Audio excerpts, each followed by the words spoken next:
Hi everyone and welcome to A Medic Explains. So I've created this channel to explain a concept that I discussed in a med-ed lecture once on antibiotics that I gave a few weeks ago. And based on the feedback, I thought it would be useful to share it for anyone that may have missed a lecture. So before I begin, this is just a disclaimer that I'm only a medical student and there may be better ways to explain this from more experienced medics, but also medical professionals that are specialized in pharmacology and know much more about antibiotics than I do. This video is based on the wheel of antibiotics, which is something I came across during one of my placements of medical school.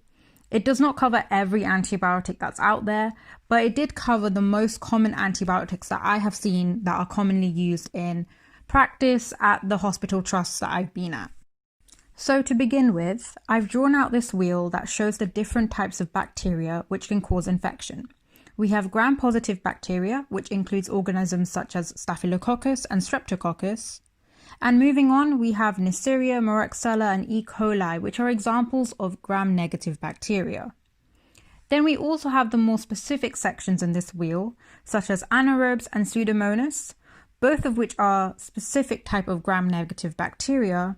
But we also have extended spectrum beta-lactamase producing bacteria and MRSA. Now, if we start looking at the antibiotics that cover each section in the wheel, you'll start to grasp the power different types of antibiotics have. Some antibiotics will have more power than others and will be able to provide more coverage against a wider variety of organisms. This can be useful when deciding what antibiotic to prescribe to your patient. But remember that this video will only cover the most common examples and it can vary between each hospital trust. First of all, covering gram-positive bacteria only, we have flucloxacillin and amoxicillin, both of which are beta-lactams belonging to the penicillin family. Beta-lactams are responsible for inhibiting cell wall synthesis. Next, we have ceftriaxone, a very common third-gen cephalosporin, also a part of the beta-lactam class. Again, it will inhibit cell wall synthesis, but this time it can target gram-negative bacteria alongside gram-positive. Targeting anaerobic bacteria only, we have metronidazole. This is an antibiotic that directly targets DNA and is commonly used as a treatment to C. diff infections. Our fourth antibiotic we will be looking at is coamoxiclav, a combination of amoxicillin and clavulanic acid.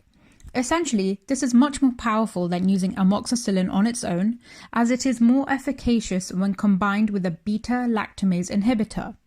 This will inhibit the bacterial breakdown of penicillin.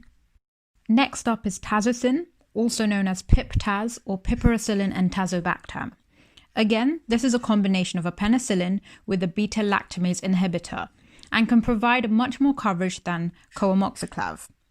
It can cover up to gram-positive, gram-negative, anaerobic and pseudomodal bacteria. For a more powerful effect, meropenem, another beta-lactam belonging to the carbapenem family, can target ESBLs too.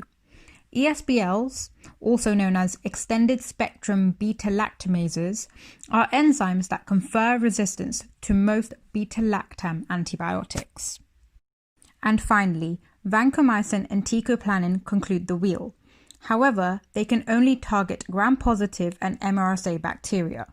Vancomycin and teicoplanin also inhibit cell wall synthesis.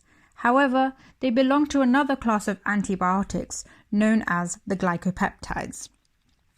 Vancomycin can also lead to red man syndrome, which is an anaphylactoid reaction resulting in the release of histamine.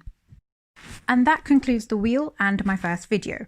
If this has been useful to you, please like and subscribe, and let me know any suggestions of topics you may want me to explain in the future in the comments below. Thank you.